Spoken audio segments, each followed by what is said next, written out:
Assalamu alaikum wa rahmatullahi wa barakatuh, mes chers frères et sœurs, que la paix et les bénédictions d'Allah soient sur vous tous.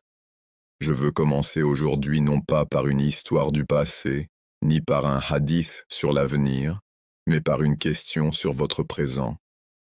Quand vous vous réveillez le matin, quelle est la toute première chose que vous faites? Soyez honnête avec vous-même.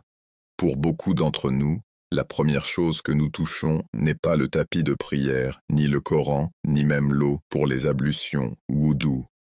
La première chose que nous touchons, c'est notre téléphone. Nos doigts le déverrouillent, presque sans réfléchir, et avant même de dire Alhamdulillah pour s'être réveillés, nos yeux sont déjà fixés sur la lumière d'un écran. Nous faisons défiler les mises à jour, nous vérifions combien de j'aime nous avons reçus, combien d'abonnés nous avons gagnés, combien de vues nos publications ont obtenues. Nous rions devant des vidéos, nous réagissons à des mèmes, nous plongeons dans un flot sans fin de notifications. Des heures passent en un clin d'œil, puis nous nous précipitons dans notre journée, à courir après le travail, après les notes, après l'argent, après l'approbation. Le soir, avant de dormir, une fois encore, notre dernière pensée n'est pas une invocation, doua, mais un dernier regard sur ce même écran, et ce cycle se répète jour après jour. Maintenant, faites une pause un instant et réfléchissez. Cela pourrait-il vraiment être inoffensif? Se pourrait-il que ces petites habitudes, ces distractions quotidiennes, fassent en réalité partie de quelque chose de bien plus grand? Se pourrait-il qu'elles préparent nos cœurs à la plus grande épreuve que l'humanité aura jamais à affronter? Nous savons tous que la fin des temps sera remplie d'épreuves inimaginables. L'apparition de l'imam al-Mahdi, paix sur lui, la descente du prophète Issa, paix sur lui, et l'épreuve du Dajjal, ce ne sont pas de simples histoires. Ce sont des avertissements concernant des événements réels qui secoueront chaque âme. Nous les imaginons comme quelque chose de lointain, d'extraordinaire. Mais mes frères et sœurs, le système d'épreuve d'Allah ne commence pas par l'extraordinaire. Il commence par l'ordinaire. Avant le grand examen, il en donne toujours de plus petits. Et ces petites épreuves, qui nous paraissent inoffensives et ordinaires, forgent en réalité qui nous serons quand la grande épreuve arrivera. Pensez au peuple du passé. Quand les prophètes venaient à eux avec la vérité, pourquoi beaucoup l'ont-ils rejeté? Ce n'était pas parce que le message était flou, c'était parce que leur cœur était déjà attaché à la dunya, le monde matériel. Certains ne pouvaient pas renoncer à leur richesse, certains ne pouvaient pas renoncer à leur orgueil, certains ne pouvaient pas renoncer à leur pouvoir. Ils avaient déjà échoué aux petites épreuves bien avant que la grande n'arrive. Ainsi, lorsque le choix ultime entre la vérité et le mensonge s'est présenté, leurs cœurs les ont trahis. Maintenant, regardez-nous aujourd'hui. Nous pouvons dire que nous attendons l'imam al-Mahdi, paix sur lui. Nous pouvons dire que nous sommes prêts à nous opposer au Dajjal, mais le sommes-nous vraiment? Si nous ne pouvons pas détourner nos yeux des contenus interdits aujourd'hui, comment résisterons-nous aux illusions éblouissantes du Dajjal? Si nous compromettons nos valeurs pour un peu d'argent maintenant, comment refuserons-nous les trésors qu'il offrira? Si nous courons désespérément après les j'aime et les abonnés aujourd'hui, comment resterons-nous fermes demain, lorsque la foule ira dans la direction opposée? Si nous nous inclinons déjà devant les pressions de la société, de la célébrité ou du pouvoir, qu'est-ce qui nous empêchera de nous incliner devant le plus grand des trompeurs? C'est pourquoi les petites choses ne sont pas petites du tout. Ce sont des terrains d'entraînement. Chaque choix que nous faisons construit soit la force de notre foi, iman, soit l'affaiblit. Chaque tentation que nous résistons est un pas de plus vers le fait d'être compté parmi les soutiens de l'imam al-Mahdi, paix sur lui. Chaque tentation à laquelle nous cédons est un pas de plus vers le piège du Dajjal. Les réseaux sociaux, la richesse, la célébrité et le pouvoir ne sont pas mauvais en eux-mêmes. Ce sont des outils. Ils peuvent être utilisés pour le bien ou ils peuvent être utilisés pour le mal. Un téléphone peut vous relier au savoir ou il peut vous noyer dans le péché. L'argent peut soutenir votre famille, ou il peut corrompre votre âme. La célébrité peut diffuser la vérité, ou elle peut gonfler votre ego. Le pouvoir peut établir la justice, ou il peut écraser les faibles. Mais quand ces outils prennent la place d'Allah dans nos cœurs, quand ils deviennent le centre de nos vies au lieu de lui, alors ils ne sont plus des bénédictions. Ils deviennent une fitna, tentation, épreuve. Et c'est là que réside le vrai danger. Car la tromperie du Dajjal ne commencera pas par de la magie ou des miracles. Elle commencera par les mêmes désirs auxquels nous luttons déjà aujourd'hui. Il tentera les gens avec de la nourriture, avec la sécurité, avec la richesse, avec l'influence. Et ceux dont les cœurs ont déjà été entraînés à courir après ces choses trouveront presque impossible de lui résister. Alors laissez-moi vous demander encore une fois, sommes-nous déjà dans l'épreuve? Les j'aime, l'argent, l'ego, le pouvoir que nous poursuivons aujourd'hui, ne sont-ils que de simples distractions quotidiennes? Ou sont-ils en réalité les examens d'entraînement qui décideront si nous restons du côté de la vérité ou du mensonge lorsque la véritable bataille arrivera? C'est le voyage que nous allons entreprendre ensemble. Regardez nos vies quotidiennes, regardez les tentations qui nous entourent et les relier aux prophéties de la fin des temps, Akhir az-Zaman. Car la véritable histoire n'est pas seulement à propos de l'imam al-Mahdi ou du Dajjal. La véritable histoire, c'est nous, c'est nos cœurs, ici et maintenant. Et à mesure que nous irons plus loin dans cela, je veux que vous gardiez une question vivante dans votre cœur. Si ces tentations quotidiennes sont l'échauffement, alors comment nous en sortons-nous? Réussissons-nous ou échouons-nous déjà avant même que le grand examen n'ait commencé? Quand nous entendons les mots « Akhir az-Zaman », la fin des temps, qu'est-ce qui nous vient à l'esprit? Pour certains, cela ressemble à une prophétie lointaine, quelque chose qui arrivera peut-être dans des centaines d'années. Pour d'autres, c'est comme une histoire qu'ils ont entendue dans des conférences ou lue dans des livres, mais qui ne touche pas vraiment leur vie quotidienne. Pourtant, la réalité est beaucoup plus profonde. Le concept d'Akhir az-Zaman en islam n'est pas simplement à propos d'événements éloignés. Il s'agit d'une chaîne de signes, d'une série d'épreuves et d'un voyage de l'humanité qui a commencé depuis l'époque du prophète Mohammed. Le prophète a averti sa communauté que la fin des temps serait remplie de fitanes, des épreuves, des confusions et des tromperies. Ces épreuves ne testeraient pas seulement nos actions, mais aussi nos cœurs, notre patience et notre loyauté envers la vérité. Et parmi ces fitanes, la plus grande de toutes est la fitna du Dajjal, le faux messie, le trompeur, celui qui ébranlera la foi de millions de personnes. Mais avant cette grande fitna, le prophète nous a dit que de nombreuses petites fitanes apparaîtraient. Chacune préparerait le terrain pour la suivante. Chacune révélerait ce qui se cache dans les cœurs des gens. C'est pourquoi l'Akhir az-Zaman ne concerne pas seulement les grands signes. Il concerne aussi les petits signes que nous vivons déjà. Le prophète a décrit comment la pudeur disparaîtrait, comment la confiance s'évaporerait, comment les dirigeants trahiraient à leur peuple, comment la richesse serait accumulée, comment les gens rivaliseraient par leur gratte-ciel, comment la musique et l'immoralité se répandraient, et comment les gens seraient distraits du rappel d'Allah. Si nous regardons autour de nous aujourd'hui, pouvons-nous vraiment dire que ce ne sont que des prédictions futures, ou bien se déroulent-elles déjà sous nos yeux? L'idée de l'Akhir az-Zaman n'a pas pour but de nous effrayer. Elle a pour but de nous réveiller.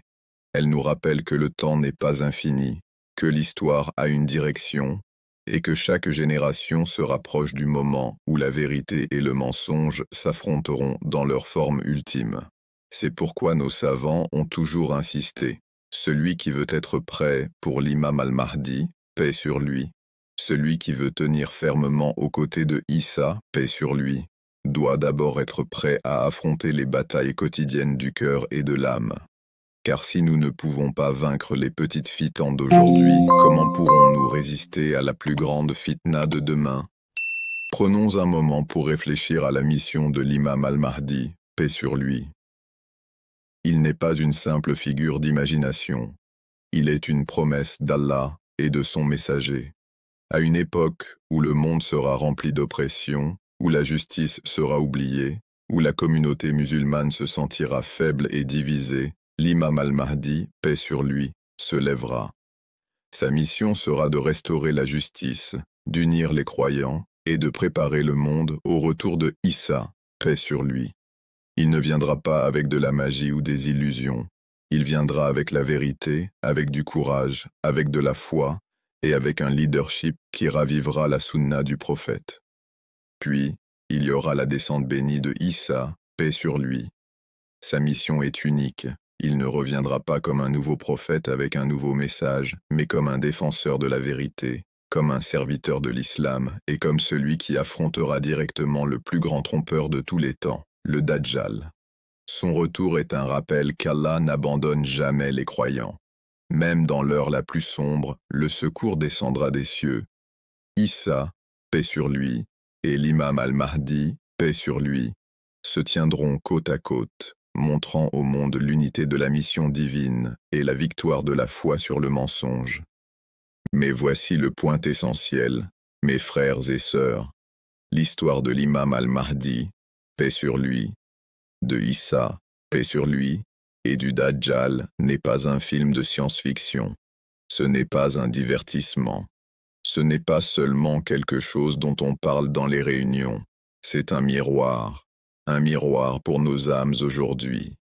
Parce que la grande fitna du Dajjal ne prendra tout son sens que si nous apprenons à reconnaître les petites fitanes de notre quotidien. Si nous ne comprenons pas les pièges de l'argent, de la célébrité, du désir, de l'orgueil et de la distraction aujourd'hui, alors nous ne comprendrons jamais le piège du Dajjal demain. Réfléchissez-y, le pouvoir du Dajjal réside dans la tromperie. Il fera paraître le mensonge comme la vérité et la vérité comme le mensonge.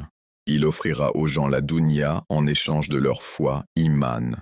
Mais ne voyons-nous pas déjà cela à plus petite échelle aujourd'hui?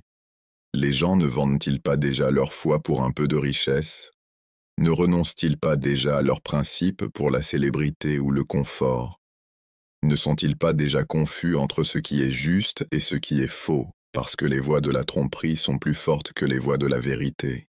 Quand nous voyons l'Akhir az-Zaman sous cet angle, une chose devient claire. Il ne s'agit pas seulement d'attendre l'apparition de l'imam al-Mahdi, paix sur lui. Il s'agit de nous préparer dès maintenant, à cet instant même, au rôle que nous jouerons quand il apparaîtra. Serons-nous assez forts pour le reconnaître? Aurons-nous assez de patience pour le suivre? Aurons-nous assez de courage pour nous tenir à ses côtés face à la marée du mensonge?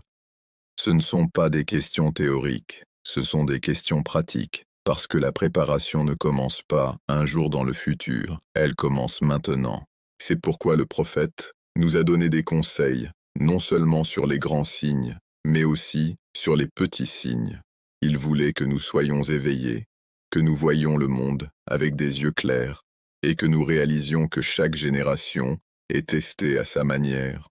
Pour notre génération, peut-être que l'épreuve n'est pas une guerre physique ou une famine. Peut-être que l'épreuve, ce sont la distraction, la tentation et la tromperie qui pénètrent nos cœurs à travers les écrans, l'argent, les désirs et les idéologies fausses. Et si nous ne reconnaissons pas cela comme une fitna, alors nous marchons déjà aveugles vers la grande épreuve. Alors, en commençant ce voyage ensemble, posons un principe clair dans nos esprits. La grande fitna du Dajjal ne peut pas être comprise isolément. Elle doit être vue comme le sommet d'une montagne de fitane que l'humanité a escaladée pendant des siècles, et de la même manière que personne n'atteint le sommet d'une montagne sans grimper pas à pas, personne ne tombera soudainement dans le piège du Dajjal sans avoir déjà été affaibli pas à pas par de plus petits pièges. La mission de l'imam al-Mahdi, paix sur lui, et de Isa, paix sur lui, n'est pas seulement de lutter contre le mensonge dans une bataille spectaculaire. C'est aussi de rappeler aux croyants leur véritable identité, de purifier leur cœur de l'amour excessif de la dunya et de les ramener sur le chemin d'Allah.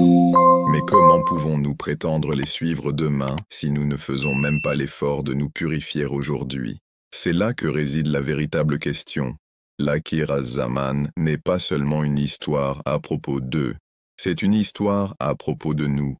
C'est une épreuve de notre génération, de nos choix, de nos priorités, de notre sincérité. Et si nous voulons vraiment être parmi ceux qui se tiennent avec la vérité à l'heure finale, alors la première étape est d'ouvrir nos yeux sur la fitna qui nous entoure déjà, chaque jour. Mais la véritable question est celle-ci. Reconnaissons-nous vraiment les épreuves d'aujourd'hui? Lorsque nous entendons le mot fitna, beaucoup de gens pensent immédiatement au chaos, à la guerre ou à la destruction. Mais dans la langue du Coran et dans les enseignements de Rasulullah, la fitna a un sens beaucoup plus profond. La fitna ne concerne pas seulement les conflits extérieurs. C'est une épreuve, un test et une forme de tromperie qui touche le cœur du croyant. Parfois, elle se présente comme une difficulté qui met la patience à l'épreuve. Parfois, elle apparaît sous la forme de la facilité et du confort qui détournent d'Allah. Et parfois, elle prend la forme de la confusion, lorsque la vérité et le faux se mélangent de telle sorte que les gens ne peuvent plus faire la différence. Le Coran utilise le mot « fitna » à de nombreux endroits. Dans la sourate Al-Ankabut, Allah dit « Les gens pensent-ils qu'on les laissera dire « Nous croyons » sans les éprouver ?» Ici, l'épreuve est décrite comme une partie naturelle de l'iman. La croyance n'est pas seulement un mot sur la langue, elle doit être prouvée à travers des épreuves. De même, dans la sourate Al-Baqarah, Allah nous dit qu'il nous éprouvera par la peur, la faim, la perte de biens, de vie et de récolte. Mais la bonne nouvelle est pour ceux qui sont patients. Tout cela fait partie de la fitna, car cela révèle ce qui se trouve dans le cœur.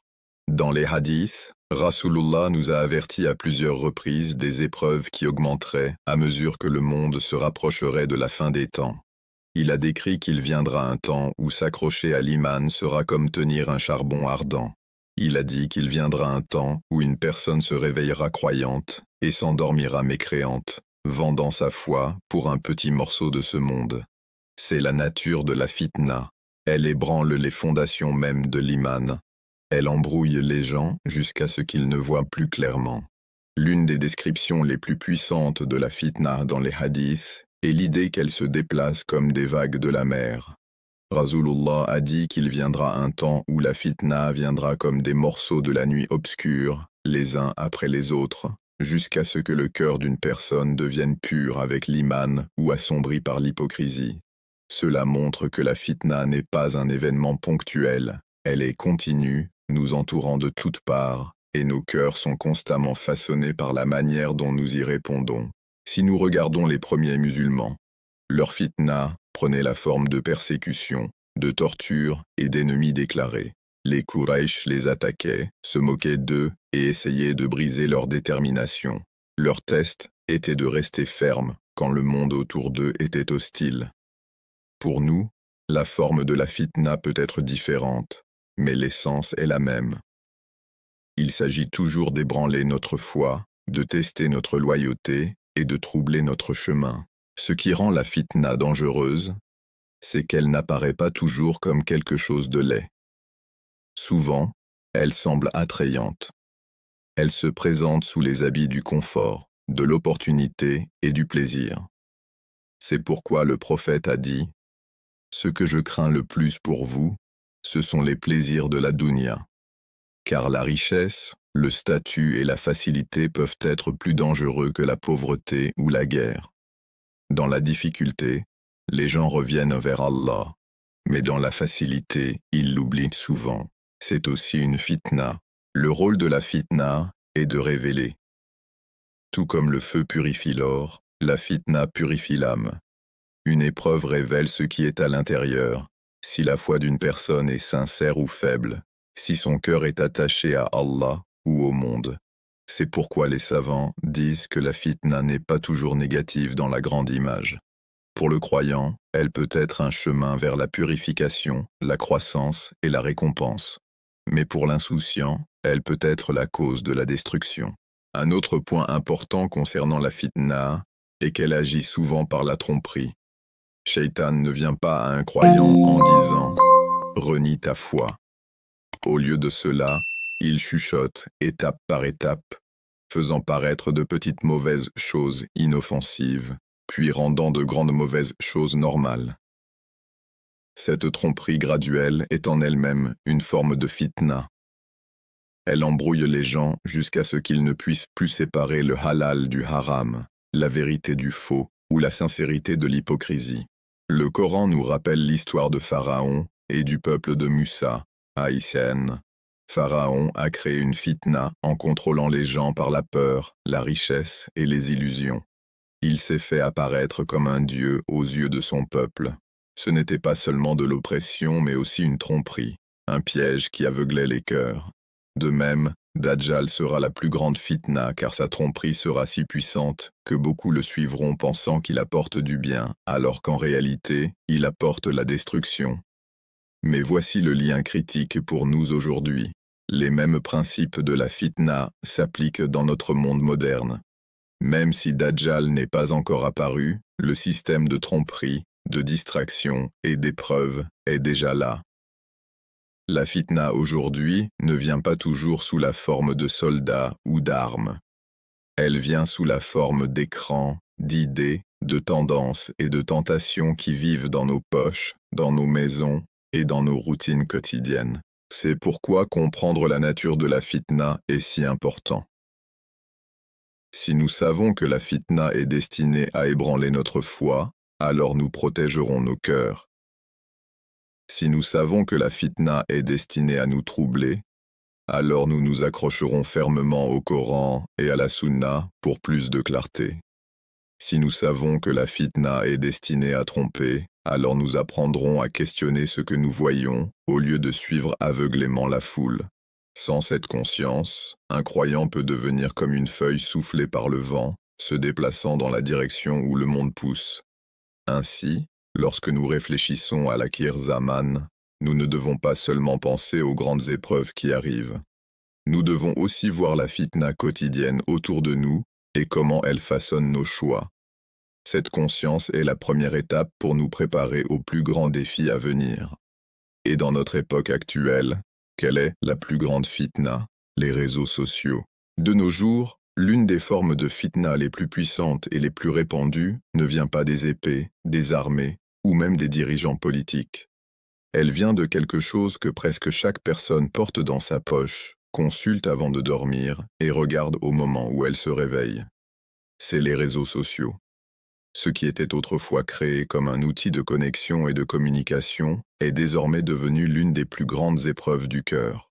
Les réseaux sociaux ne sont pas mauvais en eux-mêmes, mais la manière dont ils sont utilisés et la façon dont ils influencent nos esprits, nos désirs et notre foi en ont fait une grande fitna de cette génération. Commençons par comprendre pourquoi les réseaux sociaux sont si addictifs. Les psychologues expliquent que chaque like, chaque notification, chaque nouvelle vidéo libère une petite dose de dopamine dans le cerveau, une substance chimique qui procure du plaisir. C'est la même substance libérée lorsqu'une personne prend de la drogue ou consomme du sucre. Elle crée un cycle de désir et de récompense. Une personne publie quelque chose, attend des likes, se sent heureuse quand les gens réagissent, puis se sent vide à nouveau quand l'attention disparaît. Ce cycle se répète sans fin, créant une forme d'addiction qui enchaîne le cœur et l'esprit. Au lieu de contrôler la technologie, les gens en deviennent les esclaves. Le prophète nous a avertis d'un temps où les gens gaspilleront leur vie dans des divertissements inutiles. Il a dit que l'un des signes de l'heure est que les gens rivaliseront dans des choses sans valeur. N'est-ce pas ce que nous voyons aujourd'hui à travers le défilement sans fin, les challenges et les tendances qui n'apportent aucun bénéfice? Des heures sont perdues chaque jour, non pas à rechercher la science, ni dans l'adoration, ni dans le service des autres, mais à courir après un contenu qui disparaît en quelques secondes. C'est une forme claire de fitna, gaspiller la bénédiction du temps. Une autre dimension de cette fitna est l'ostentation. Dans le passé, une personne pouvait adorer Allah en privé. Aujourd'hui, les réseaux sociaux ont rendu presque à la mode l'affichage de son ibada. Quelqu'un enregistre sa prière, sa charité ou son pèlerinage, non pas toujours pour inspirer les autres, mais souvent pour attirer l'attention. C'est le riya, l'ostentation dans les actes d'adoration. Rasulullah a décrit le riya comme un shirk caché, plus caché que les pas d'une fourmi sur une pierre noire dans la nuit sombre. Les réseaux sociaux amplifient ce danger. Ce qui commence par de la sincérité peut facilement se transformer en désir d'avoir des abonnés, des likes et de la validation. L'adoration, au lieu d'être pour Allah seul, devient du contenu pour le public. Cela affaiblit la pureté de l'intention et transforme les actes d'adoration en spectacle. Au-delà des luttes personnelles, les réseaux sociaux sont aussi devenus un outil de diffusion de la désinformation. N'importe qui, avec une caméra et une connexion Internet, peut se prétendre savant, penseur ou guide. Des gens sans connaissance profonde du Coran et de la Sunna, sans base dans le savoir, se présentent comme des experts. Ils mélangent vérité et mensonge, sortent des versets de leur contexte et créent la confusion dans les cœurs. Le prophète nous a avertis précisément de ce scénario. Un temps viendra où les gens prendront des ignorants comme leaders, et ces derniers égareront les autres tout en étant eux-mêmes égarés. Les réseaux sociaux ont ouvert la porte pour que cette prophétie devienne réalité. Le plus dangereux avec la désinformation est qu'elle semble convaincante. Une vidéo bien montée, un orateur confiant, un hashtag à la mode, tout cela rend le faux attrayant.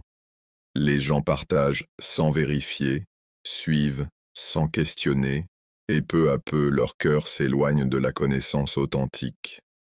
Le Coran nous dit clairement, « Ô vous qui avez cru, si un pervers vous apporte une nouvelle, vérifiez-la, de peur que par ignorance vous ne portiez atteinte à des gens, et que vous ne regrettiez par la suite. » Pourtant, à l'ère du partage instantané, très peu de gens prennent le temps de vérifier la source.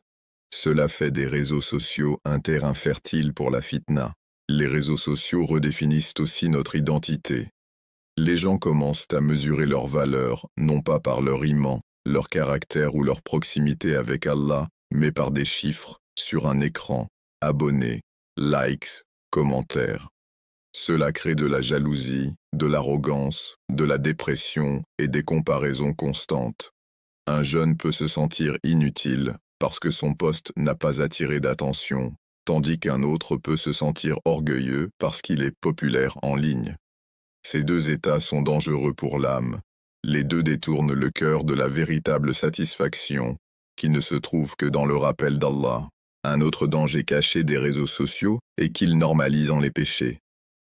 Dans le passé, les péchés étaient en privé. Une personne pouvait commettre une erreur, mais cela restait caché. Aujourd'hui, les gens diffusent leurs péchés ouvertement.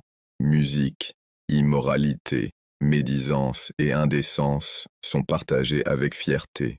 Cela rend le péché normal, voire attrayant. Le prophète a dit que parmi les signes de l'heure, les gens considéreront le péché comme quelque chose de léger, de normal. Les réseaux sociaux accélèrent ce processus en exposant constamment les cœurs à des images, des paroles et des idées qui les désensibilisent. Ce qui choquait autrefois le croyant lui paraît désormais ordinaire, parce qu'il le voit chaque jour sur son fil d'actualité. Et puis, vient la perspective plus large. Pourquoi les réseaux sociaux constituent-ils une fitna si dangereuse dans le contexte de l'Akhir Zaman? Parce qu'ils entraînent les gens à vivre dans la tromperie. Dajjal, le plus grand trompeur, réussira parce que les gens seront déjà habitués à confondre vérité et mensonge. Les réseaux sociaux créent un monde où les photos retouchées remplacent la réalité, où les mensonges se propagent plus vite que les faits, où les influenceurs remplacent les savants, et où les émotions sont manipulées par des algorithmes. Dans un tel environnement, comment les gens reconnaîtront-ils la vérité lorsque Dajjal arrivera avec des illusions et des miracles? Si nous ne pouvons pas voir à travers les tromperies d'un écran, comment verrons-nous à travers la tromperie du plus grand menteur de l'histoire? Considérons aussi comment les réseaux sociaux façonnent le comportement collectif. Dans le passé, si quelqu'un voulait répandre la corruption, il devait rassembler les gens physiquement. Aujourd'hui, la corruption se propage à l'échelle mondiale en quelques secondes. Une tendance commence dans un coin du monde et atteint des millions de personnes en quelques heures.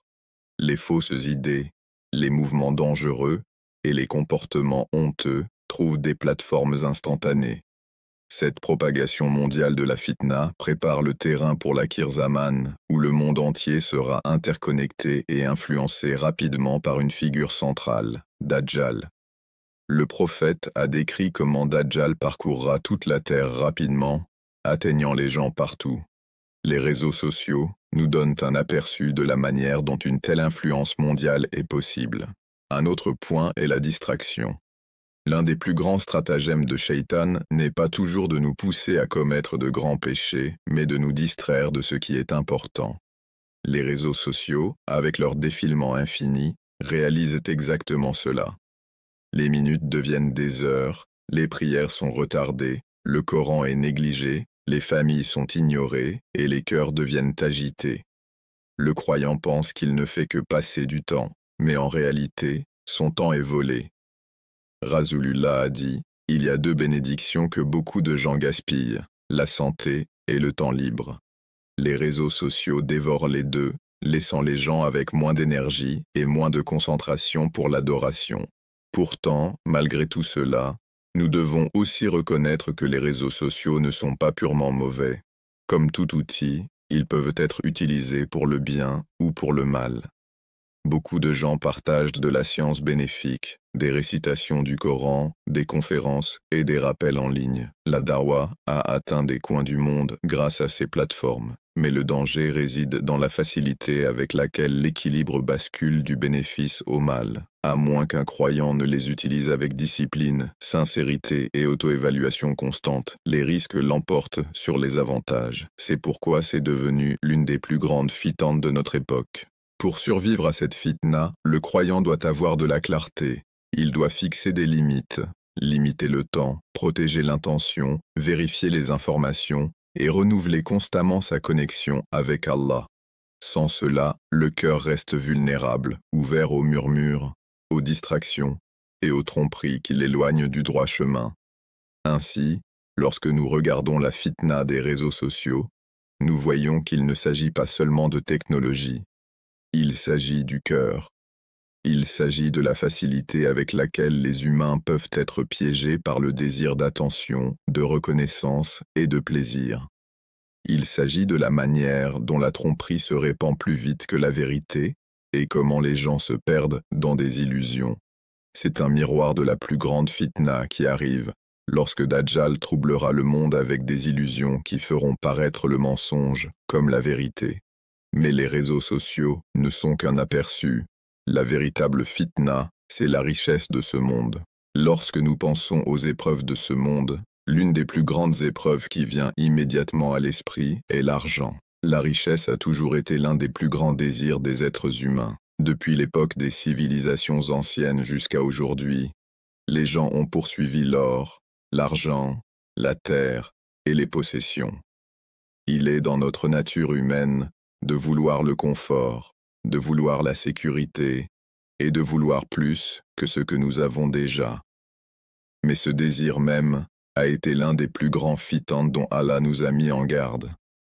Car lorsque la richesse devient plus qu'un simple moyen de survie, lorsqu'elle devient le but de la vie, elle se transforme en un piège dangereux pour l'âme. Le Coran nous rappelle encore et encore le danger d'être attaché à la richesse.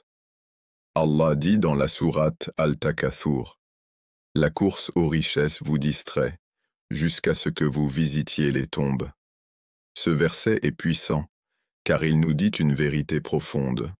Courir toujours après plus et plus de richesses vous aveuglera jusqu'au jour de votre mort, jusqu'à ce que vous soyez abaissés dans la terre et réalisiez que vous avez gaspillé votre vie.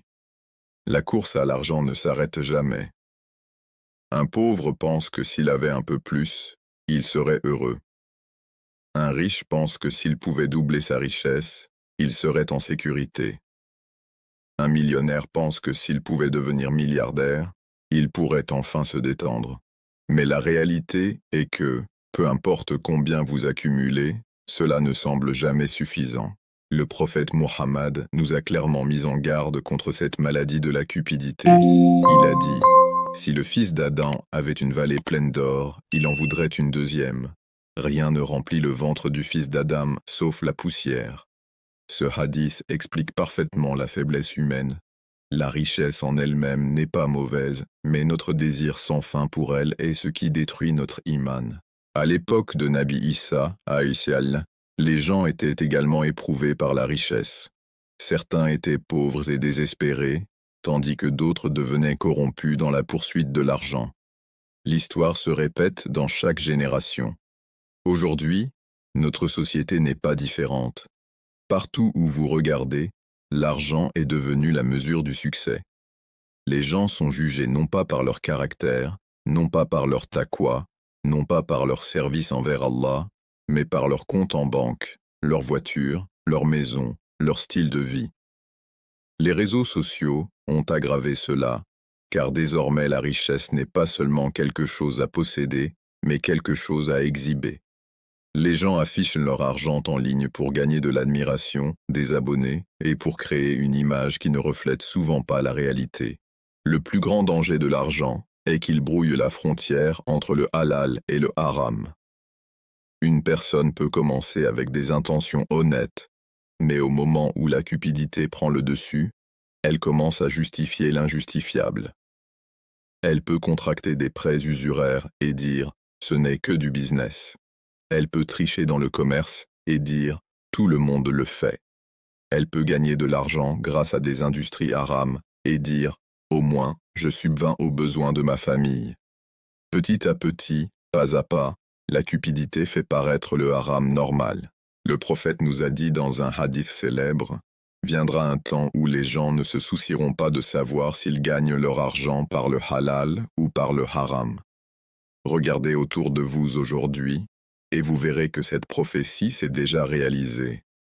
Jeux d'argent, intérêts, fraude, escroquerie, pots de vin, corruption, tout cela est devenu si courant que les gens ne réagissent même plus. Beaucoup admirent même ceux qui deviennent riches, peu importe comment ils l'ont gagné. C'est exactement ce dont le prophète nous a avertis. Quand les gens poursuivent l'argent sans limite, ils sont prêts à vendre non seulement leur honnêteté, mais aussi leur religion. Pensez à combien de personnes négligeant leur salat, leur jeûne, leur zakat, simplement parce qu'elles sont trop occupées à gagner. Certains sacrifient leur akira pour la dunya. Certains vendent leur au-delà pour un petit profit dans ce monde. C'est l'un des pièges les plus dangereux de Shaitan. Le Coran nous donne l'histoire de Karoun, un homme de l'époque du prophète Moussa, Aïssen, qui avait été béni avec une richesse incroyable. Ses trésors étaient si vastes que même les clés de ses entrepôts étaient lourdes pour un groupe d'hommes. Mais au lieu d'être reconnaissant envers Allah, Karoun est devenu arrogant. Il a affirmé « J'ai reçu cette richesse à cause de ma connaissance ». Il a oublié Allah, il a oublié l'humilité, et il a pensé que son succès venait entièrement de lui. Le résultat, Allah fit en sorte que la terre l'engloutisse avec sa richesse. C'est un rappel puissant. Lorsque la richesse devient votre fierté et votre Dieu, elle vous détruit dans cette vie et dans l'autre. Aujourd'hui, l'histoire de Karoun se répète dans chaque société. Certaines personnes pensent que leurs compétences commerciales, leur éducation ou leur talent sont la raison de leur richesse. Elles oublient qu'Allah est le véritable donateur. Elles oublient que sans sa permission, même une petite pièce ne leur parviendrait pas. La richesse met le cœur à l'épreuve. Serez-vous reconnaissant, humble et généreux, ou arrogant, avide et aveugle? Cette obsession de l'argent n'est pas seulement une faiblesse personnelle, elle devient une maladie sociale. La corruption se répand dans les gouvernements, les dirigeants exploitent les pauvres, des guerres sont menées pour les ressources, et l'injustice grandit à cause de la cupidité. Dans le monde moderne, presque tous les grands conflits mondiaux peuvent être ramenés au désir de richesse, pétrole, terre, commerce, contrôle.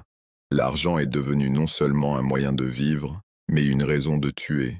Et c'est exactement pourquoi Allah nous avertit que la richesse peut être à la fois une bénédiction et une malédiction. Dans l'Akhir Zaman, l'argent jouera un rôle encore plus grand dans l'épreuve des gens. Les hadiths mentionnent que Dajjal utilisera la richesse et les ressources pour tromper les gens. Il fera tomber la pluie pour certains et apportera la sécheresse à d'autres.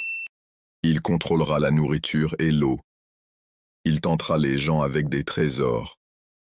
Ceux qui le suivront recevront des richesses matérielles, et ceux qui résisteront souffriront de pauvreté et de faim. Imaginez combien c'est dangereux si aujourd'hui les gens compromettent leur dîne juste pour un emploi, un salaire ou un petit confort. Que se passera-t-il lorsque Dajjal leur offrira des royaumes entiers? Si quelqu'un ne peut pas résister à un pot de vin aujourd'hui, comment résistera-t-il à l'or de Dajjal demain? Le fitna de l'argent n'est pas seulement une question d'avidité, c'est aussi une question de peur. Les gens craignent de perdre leur richesse. Ils craignent la pauvreté. Ils craignent de ne pas avoir assez. Shaitan murmure dans leur cœur. Si tu donnes en charité, tu deviendras pauvre. Si tu restes honnête, tu prendras du retard. Si tu dis non au haram, tu perdras tout. Cette peur pousse les gens à s'accrocher encore plus à la richesse, et ce faisant, ils perdent leur foi dans le risque d'Allah.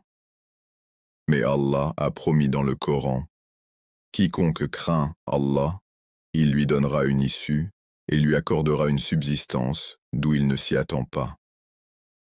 Le véritable pourvoyeur n'est pas ton travail, ni ton patron, ni ta banque, c'est Allah seul. Ainsi, l'épreuve de l'argent est double. Resterez-vous honnête en le gagnant, et resterez-vous généreux en le dépensant? Si vous échouez dans l'un ou l'autre, alors l'argent a déjà conquis votre cœur. Et une fois que l'argent contrôle votre cœur, il devient presque impossible de rester ferme dans de plus grandes épreuves. Et c'est là que réside le lien avec l'Akhir Zaman. Les petits compromis que nous faisons pour l'argent aujourd'hui sont les répétitions pour le compromis ultime lorsque Dajjal apparaîtra.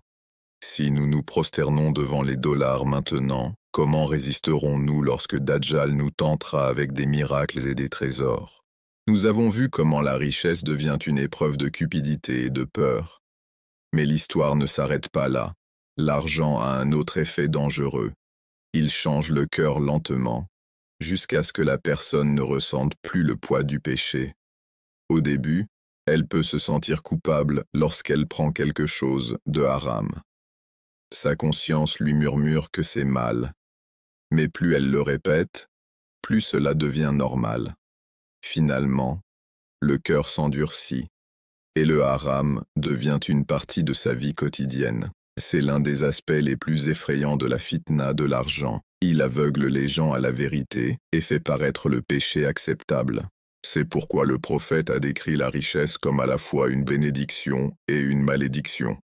Il a dit: en vérité, chaque nation a une épreuve, et l'épreuve de ma nation est la richesse. Réfléchis bien à cela. L'épreuve de notre Oumma n'est pas la faim, ni la pauvreté, ni seulement l'oppression, c'est la richesse. Parce que la richesse peut nous tromper d'une manière que la faim ne peut pas. La faim pousse les gens à crier à Allah pour obtenir de l'aide. Mais la richesse pousse souvent les gens à oublier Allah, à se sentir autosuffisants, à penser qu'ils n'ont pas besoin de lui. Et ce faux sentiment de sécurité est plus dangereux que n'importe quelle faim physique. Regarde le monde moderne. Certains des pays les plus riches sont aussi ceux où la religion est la plus faible. Quand les gens pensent que leur compte bancaire peut résoudre chaque problème, ils oublient de lever leurs mains dans la dua. Quand ils pensent que les médecins, l'assurance et la science peuvent les protéger, ils oublient celui qui contrôle réellement la vie et la mort. La richesse crée de l'arrogance, et l'arrogance est la graine du kufr. Mais toutes les épreuves ne viennent pas avec l'excès de richesse. Parfois, l'épreuve se trouve dans la pauvreté. Un homme qui lutte pour nourrir sa famille peut être tenté par des gains haram. Il peut se sentir désespéré et penser « Allah comprendra si je triche un peu ». C'est aussi un piège. Shaitan utilise à la fois la richesse et la pauvreté comme des armes. Les riches sont éprouvés par l'arrogance et la cupidité, tandis que les pauvres sont éprouvés par la patience et l'honnêteté. Dans les deux cas, le cœur doit s'accrocher à Allah. Le Coran nous rappelle dans la sourate Al-Hadid: « Sachez que la vie de ce monde n'est que divertissement et jeu, parure, rivalité entre vous et multiplication des richesses et des enfants. comme une pluie dont la végétation émerveille les cultivateurs, puis elle se dessèche et tu la vois jaunir. Ensuite, elle devient des débris éparpillés. Allah peint ici une image. La richesse pousse vite, paraît belle, donne de la joie, mais ensuite elle fane, elle meurt, elle disparaît. Seul ce qui est donné pour Allah demeure à jamais. C'est pourquoi la zakat et la sadaqa sont si importantes. Ce ne sont pas seulement des actes de charité, ce sont des actes de purification. Elles purifient la richesse et le cœur. Donner pour Allah brise les chaînes de la cupidité. Cela te rappelle que l'argent n'est pas vraiment à toi, c'est un dépôt d'Allah, et une partie appartient aux pauvres. Une personne qui amasse de l'argent et ne donne jamais en charité devient comme quelqu'un qui boit de l'eau salée. Plus il boit, plus il a soif, jusqu'à ce que cela le détruise. Mais celui qui donne en charité trouve la baraka, une bénédiction qui rend même une petite richesse suffisante. Maintenant, relions cela à la fin des temps. Nous savons par les hadiths que Dajjal utilisera la richesse comme l'une de ses plus grandes armes. Il dira aux cieux de pleuvoir et à la terre de produire, et ils lui obéiront par la permission d'Allah comme une épreuve. Les gens le verront contrôler les ressources et penseront qu'il doit être divin. D'autres le suivront simplement par peur de la pauvreté. Ils échangeront leur iman contre du pain, leur dîne contre des pièces, leur akira contre un moment de soulagement mondain. Et c'est exactement à cela que les petites épreuves d'aujourd'hui nous préparent. Demande-toi honnêtement, si aujourd'hui quelqu'un t'offre un pot de vin au travail, l'accepterais-tu? Si tu pouvais tricher un peu dans les affaires et gagner le double, le ferais-tu? Si tu pouvais mentir sur ton CV ou dans tes transactions pour obtenir plus d'argent, le ferais-tu?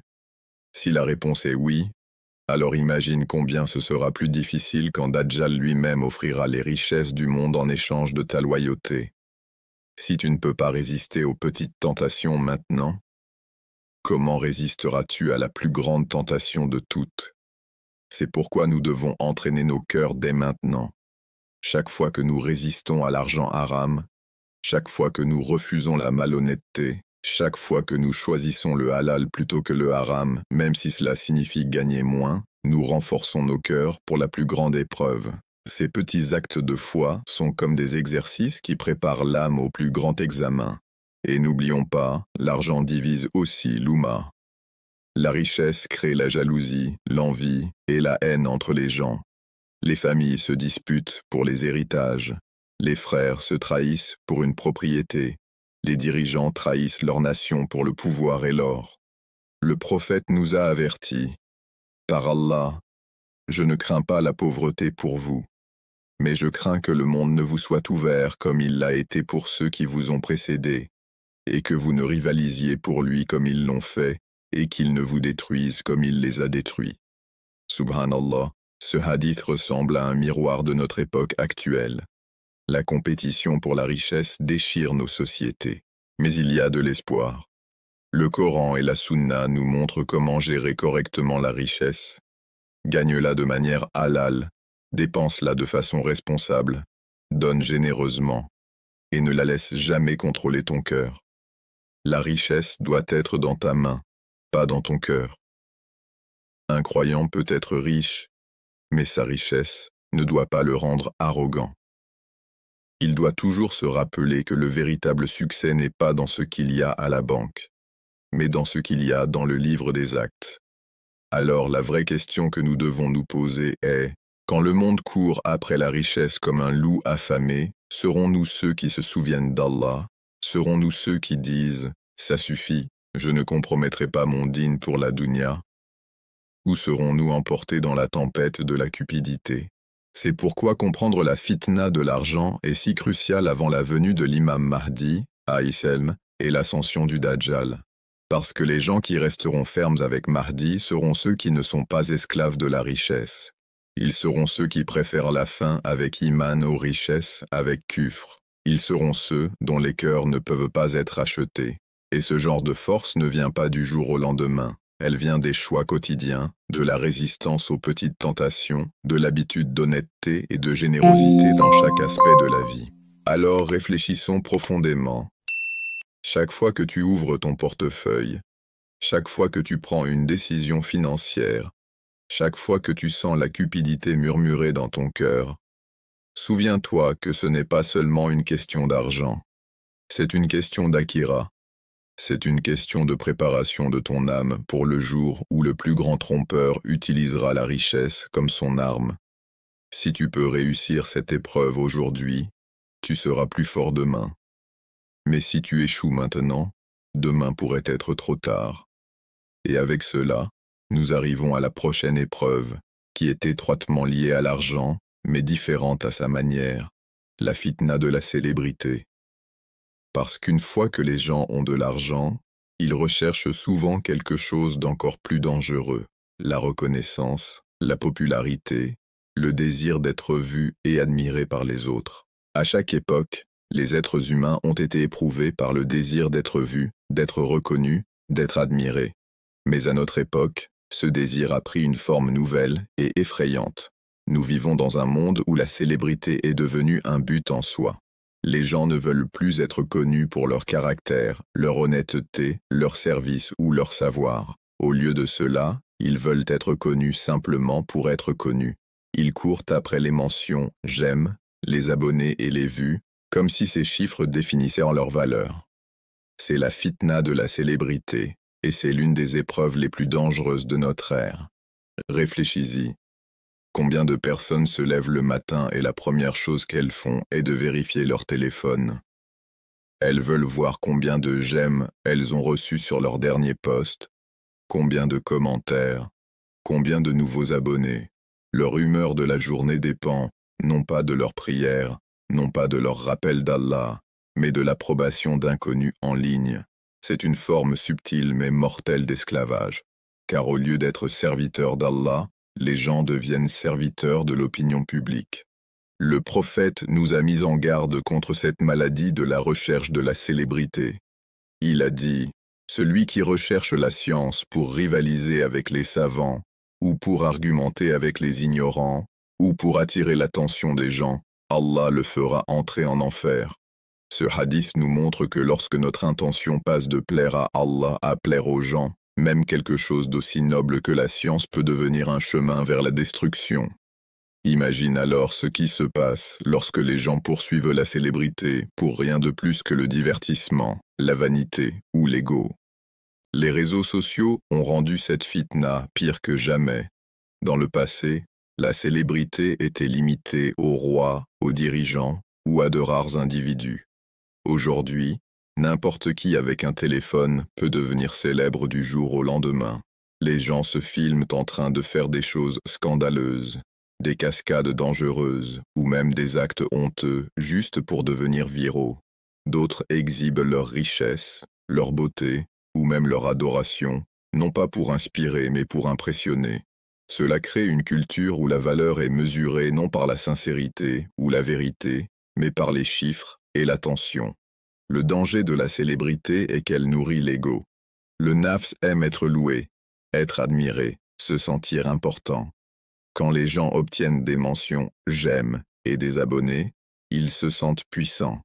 Ils commencent à croire qu'ils sont meilleurs que les autres. L'orgueil grandit dans leur cœur.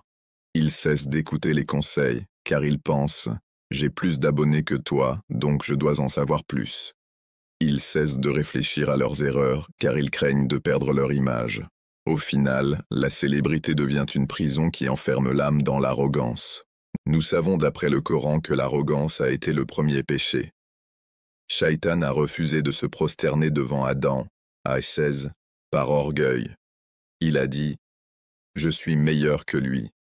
Tu m'as créé de feu, et tu l'as créé d'argile. » C'est exactement ce que la célébrité fait aux gens. Elle leur fait se sentir supérieurs, comme s'ils étaient meilleurs que tout le monde. Et si Shaitan a été maudit pour toujours pour son arrogance, qu'en est-il de ceux qui nourrissent l'orgueil dans leur cœur chaque jour juste pour maintenir leur célébrité? Réfléchissons à des exemples réels. Nous voyons des gens en ligne qui feront n'importe quoi pour avoir de l'influence. Ils prétendent être religieux, citant des versets et des hadiths, mais leur but principal est de collecter des abonnés et des dons. Certains vont même jusqu'à déformer la religion, créant de faux fatwas juste pour plaire à la foule. D'autres font du divertissement avec des sujets sérieux, se moquant du dîn juste pour obtenir des rires. Puis, il y a ceux qui exposent toute leur vie personnelle en ligne, chaque dispute, chaque secret, juste pour avoir des vues. Et la société récompense ce comportement. Plus l'acte est honteux ou extrême, plus il devient viral. C'est un signe de combien la fitna de la célébrité nous a corrompus. Le prophète nous a donné une prophétie glaçante. Il a dit « Avant l'heure, apparaîtront des menteurs qui vous apporteront des nouvelles que vous et vos pères n'avez jamais entendues. Méfiez-vous d'eux et faites attention à ce qu'ils ne vous égarent pas. » Aujourd'hui, nous voyons exactement cela. De faux savants, des experts autoproclamés et des influenceurs sans aucune connaissance sont devenus des célébrités. Des millions les écoutent, les suivent et croient à leurs mensonges, tandis que les vrais savants sont ignorés parce qu'ils ne jouent pas au jeu de la célébrité. Ceux qui disent la vérité sont souvent réduits au silence, tandis que les menteurs sont célébrés. C'est la célébrité comme arme de Shaitan. Nous devons aussi comprendre que la célébrité est addictive. Tout comme l'argent, elle ne suffit jamais. Quelqu'un qui a 100 abonnés en veut 1000. Quelqu'un qui en a 1000 en veut 10 000. Quelqu'un qui en a 10 000 rêve d'1 million. C'est une faim qui ne cesse de croître. Et dans la poursuite de plus, les gens se perdent. Ils compromettent leur morale, trahissent leurs valeurs, brisent même leur famille. Tout cela pour de l'attention. La célébrité devient leur dieu. Mais que se passe-t-il lorsque la célébrité disparaît, car elle disparaît toujours? La célébrité d'aujourd'hui est le nom oublié de demain.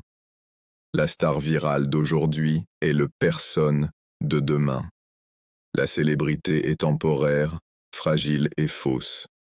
Pourtant, les gens vendent leur akhira pour cette illusion. Ils échangent la vie éternelle contre quelques instants d'être connus dans ce monde. C'est pourquoi le prophète a dit « Celui qui se montre, Allah l'exposera le jour du jugement. Ceux qui ont poursuivi la célébrité pour l'ego seront humiliés devant toute l'humanité. » Maintenant, relions cela à l'Akhir Zaman. La fin des temps sera remplie de faux dirigeants, de faux savants et de menteurs qui accéderont à la célébrité. Ils auront d'énormes foules. Les gens les croiront à cause de leur charisme, de leur apparence, de leur influence. Certains prétendront représenter l'islam tout en le déformant. D'autres répandront ouvertement le mensonge, mais attireront quand même des millions. Cette culture du suivi aveugle des figures populaires préparera l'humanité au plus grand trompeur, Dajjal. Lui aussi sera un maître de la célébrité. Il aura des foules, de l'influence et une attention mondiale comme personne avant lui. Et tout comme les gens aujourd'hui croient aux influenceurs sans preuve, ils croiront en Dajjal sans preuve. Encore une fois, les petites épreuves d'aujourd'hui nous entraînent pour la grande épreuve de demain. Si nous ne pouvons pas résister au charme des influenceurs maintenant, comment résisterons-nous au charisme de Dajjal? Si nous ne pouvons pas voir à travers les faux savants aujourd'hui, comment reconnaîtrons-nous le plus grand menteur de l'histoire? Si nous sommes influencés par les mentions « j'aime » et les vues maintenant, comment resterons-nous fermes lorsque le monde entier louera Dajjal comme un sauveur? Le remède à la fitna de la célébrité est la sincérité. L'ikhlas. Faire tout uniquement pour Allah. Une personne sincère ne se soucie pas si le monde la loue ou l'ignore. Son seul but est de plaire à Allah. Elle peut être inconnue sur terre, mais elle est célèbre dans les cieux. Les anges la reconnaissent, et Allah l'aime. Voilà le genre de célébrité qui compte, pas celle qui disparaît, mais celle qui est éternelle. Nous devons constamment vérifier nos intentions. Pourquoi est-ce que je publie ceci? Pourquoi est-ce que je parle? Pourquoi est-ce que je fais cet acte? Si la réponse est pour impressionner les gens, alors l'acte est déjà empoisonné. Mais si la réponse est de plaire à Allah, alors il sera béni même si personne ne le voit. Le prophète a dit « Allah aime le serviteur pieux, content et caché. » Parfois, être caché du monde est la plus grande protection. car la célébrité peut te détruire plus vite que la pauvreté ne le pourra jamais. Frères et sœurs, ne sous-estimons pas cette épreuve. La fitna de la célébrité ne concerne pas seulement les célébrités et les influenceurs, elle peut affecter n'importe qui.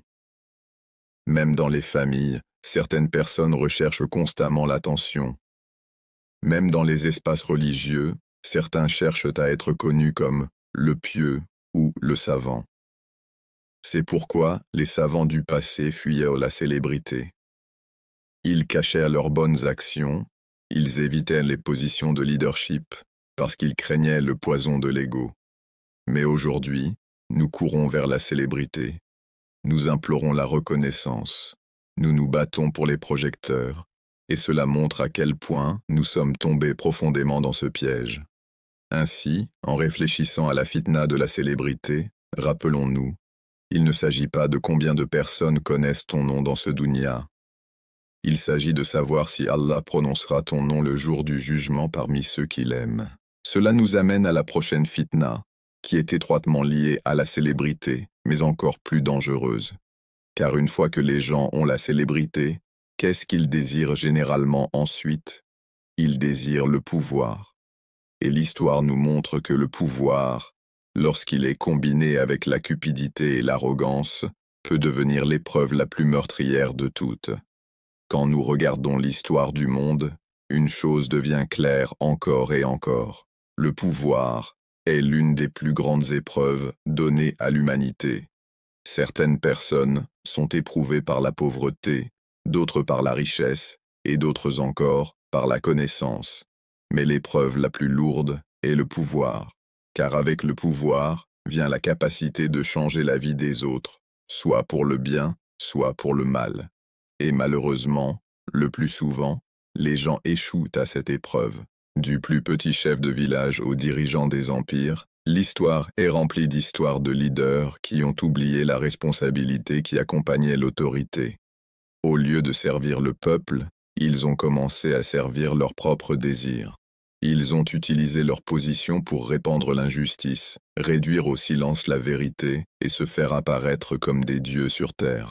Allah a donné d'innombrables avertissements à ce sujet, car le zulm, l'oppression, est quelque chose qu'il n'ignore jamais. Rasulullah nous a dit que, le jour du jugement, chaque tyran et chaque dirigeant injuste sera tenu responsable de chaque personne qui l'a blessé. Réfléchissez un instant.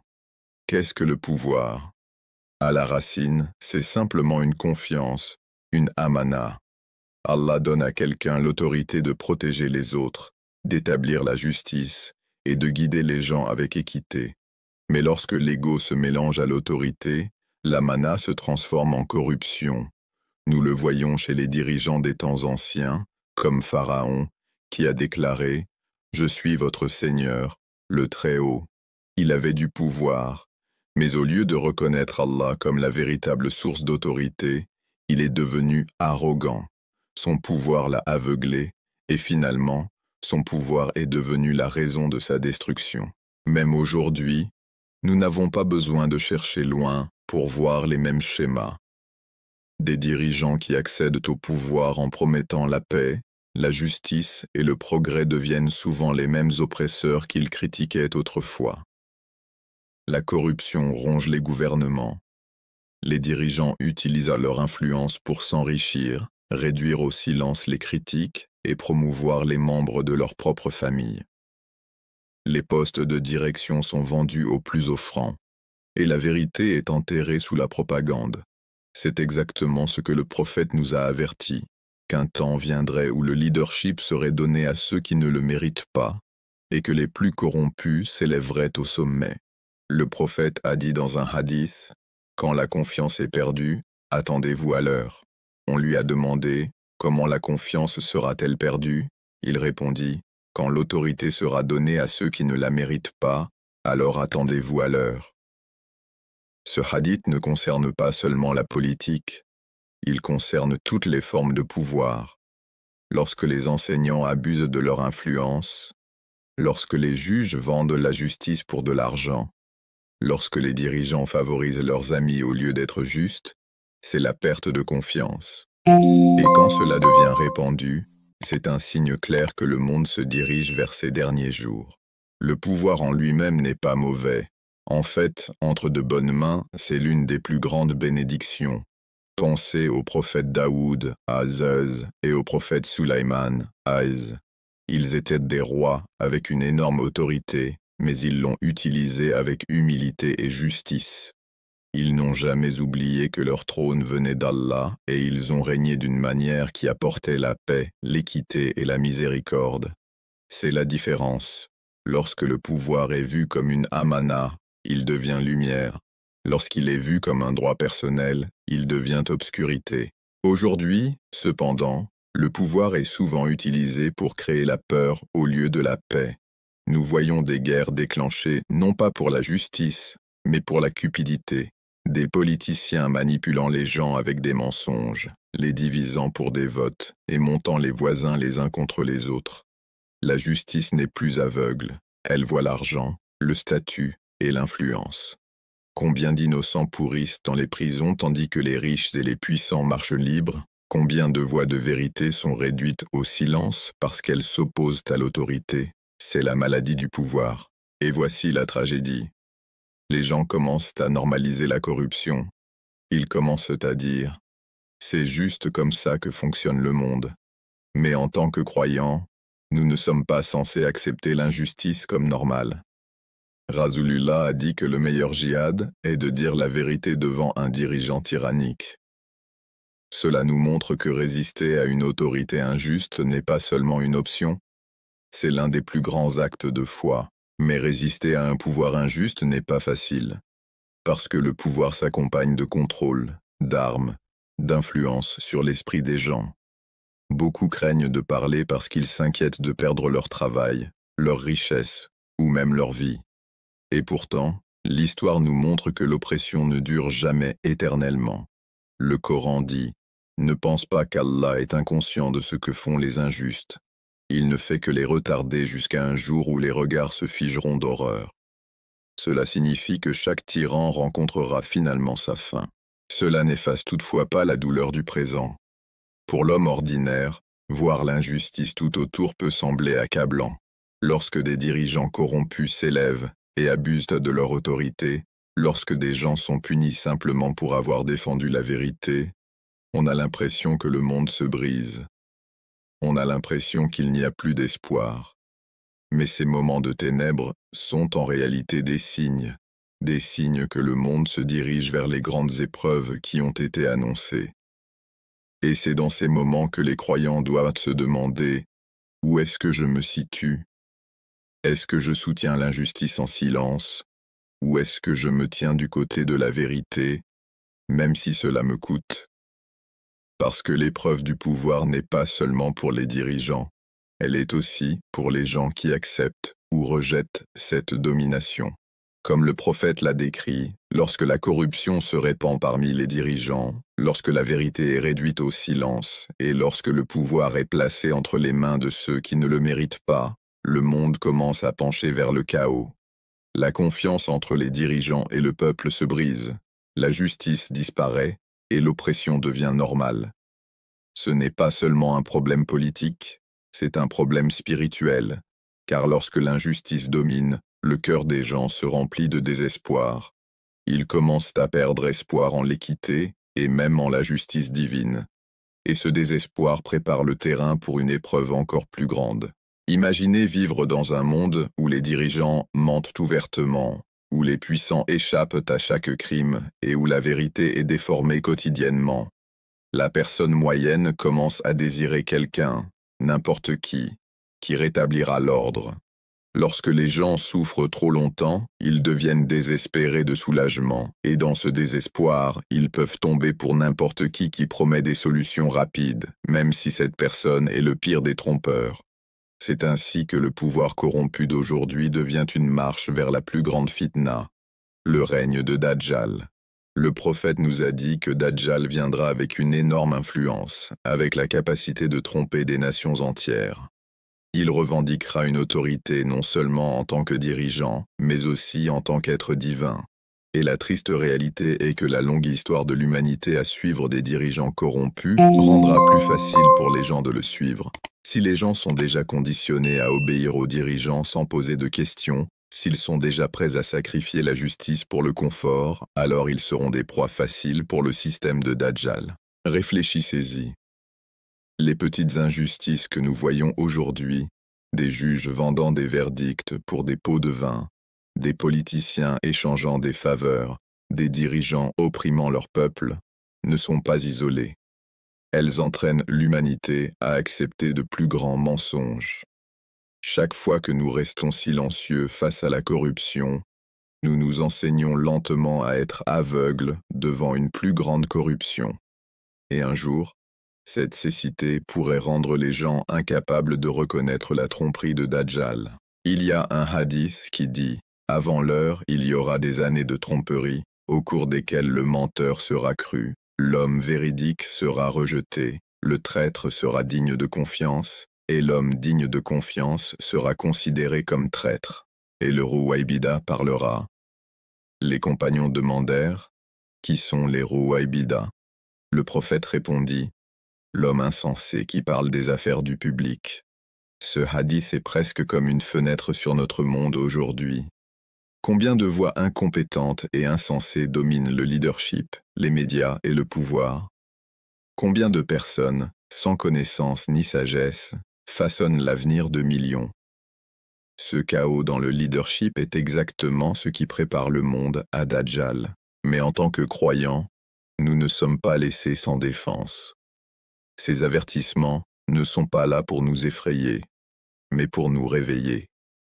Si nous savons que l'autorité corrompue est un signe des derniers jours, alors chaque injustice que nous voyons n'est pas seulement une tragédie, c'est aussi un rappel de renforcer notre foi.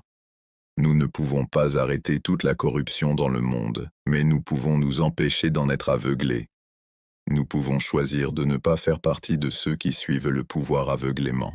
Il est également important de se rappeler que même si les dirigeants seront corrompus, les croyants auront toujours la responsabilité de résister à l'oppression de toutes les manières possibles.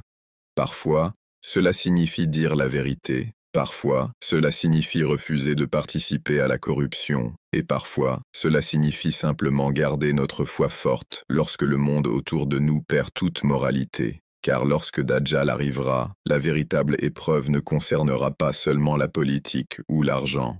Il s'agira de reconnaître le mensonge même lorsque le monde entier s'inclinera devant lui. Lorsque nous réfléchissons à la mauvaise utilisation du pouvoir aujourd'hui, cela ne devrait pas seulement nous mettre en colère, cela devrait nous rendre vigilants. Chaque fois que nous entendons parler d'injustice, nous devrions nous rappeler, cela fait partie du plan plus grand. Allah permet à ces moments d'arriver afin que les vrais croyants puissent se préparer. Tout comme un soldat s'entraîne avant la véritable guerre, l'oppression que nous voyons aujourd'hui est une préparation pour la confrontation ultime. Et seuls ceux qui sont spirituellement forts, qui comprennent la nature du pouvoir et ses dangers, seront capables de voir clairement lorsque Dajjal utilisera le pouvoir pour contrôler le monde. Ainsi, l'abus de pouvoir que nous voyons autour de nous n'est pas dénué de sens. C'est un signe, un signal et une préparation. Tout comme les nations passées sont tombées à cause de leurs dirigeants corrompus, le monde d'aujourd'hui glisse vers son ultime épreuve. Et cette épreuve finale viendra lorsque Dajjal se lèvera, prétendant apporter la paix, la justice et le paradis, mais en réalité apportant la plus grande tromperie que l'humanité ait jamais vue. Et c'est pourquoi chaque petit fitna que nous voyons aujourd'hui, la politique corrompue, les dirigeants abusant de leur pouvoir, la justice vendue, n'est pas seulement l'histoire qui se répète. C'est la scène qui se met en place pour ce qui arrive. Et tous ces petits fitans sont en réalité une préparation au grand fitna qui viendra avec Dajjal. Chaque grande épreuve dans l'histoire n'arrive pas soudainement. Elle est toujours précédée par de plus petites épreuves qui entraînent les gens, exposent leurs faiblesses et révèlent qui est vraiment préparé. Pensez à la façon dont les soldats s'entraînent pour la guerre. Ils ne commencent pas par le champ de bataille final. Ils passent d'abord par de petits exercices, des routines d'entraînement et d'innombrables répétitions afin que, lorsque la véritable bataille arrive, il soit prêt à endurer. De la même manière, Allah met les êtres humains à l'épreuve dans la vie quotidienne par de petits fitans, des épreuves qui peuvent sembler ordinaires, mais qui sont en réalité une préparation à la plus grande de toutes, la tromperie du Dajjal.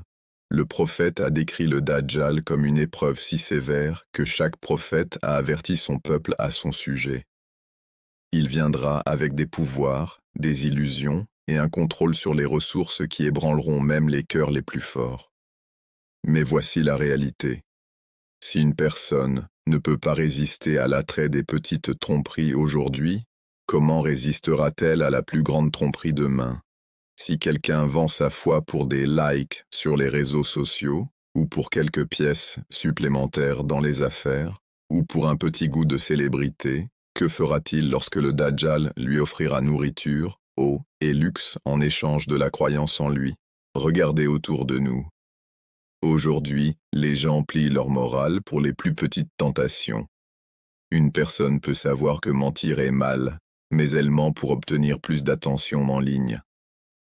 Quelqu'un peut savoir que gaspiller de l'argent est insensé, mais il le fait quand même juste pour impressionner ses amis.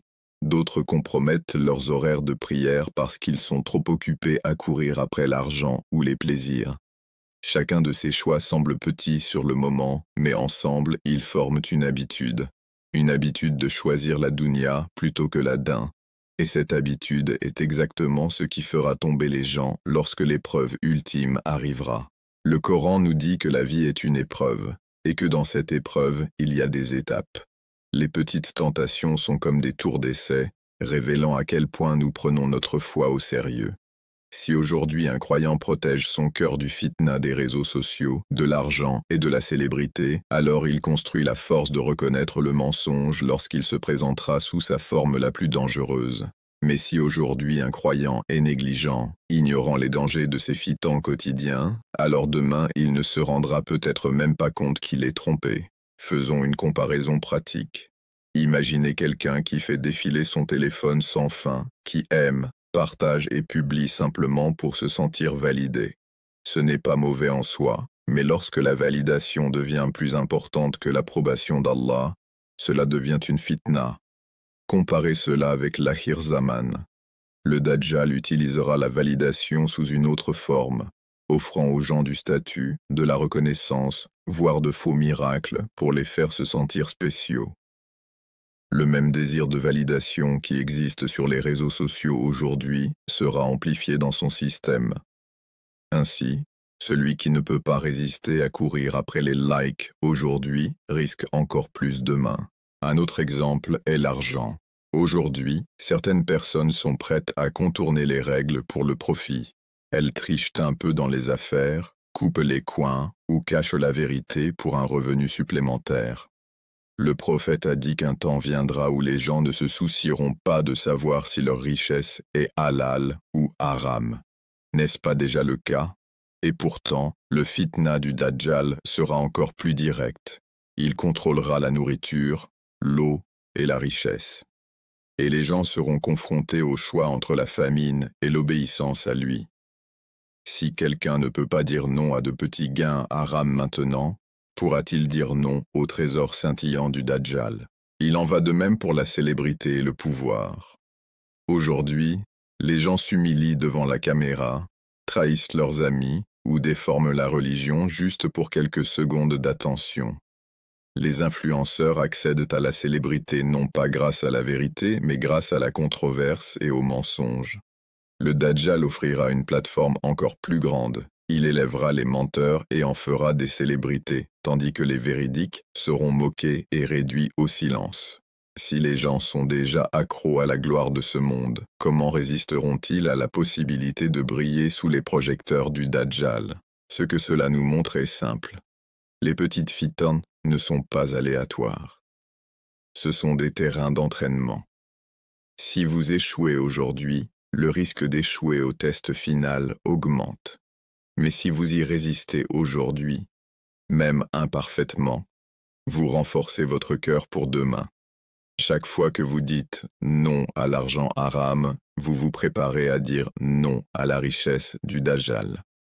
Chaque fois que vous ignorez la tentation de montrer vos bonnes actions en ligne, vous vous préparez à ignorer les faux miracles du Dajjal.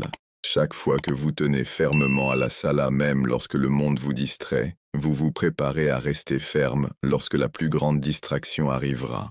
C'est pourquoi le prophète nous a appris à chercher refuge auprès d'Allah contre le fitna du Dajjal dans nos prières quotidiennes. Ce n'était pas seulement pour l'avenir, mais aussi pour nous rappeler que chaque petite épreuve que nous affrontons aujourd'hui est liée à cette plus grande.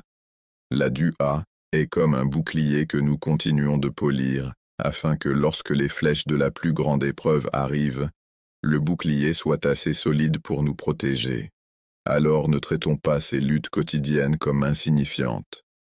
Ce sont des tremplins, des avertissements et des occasions de développer la résilience.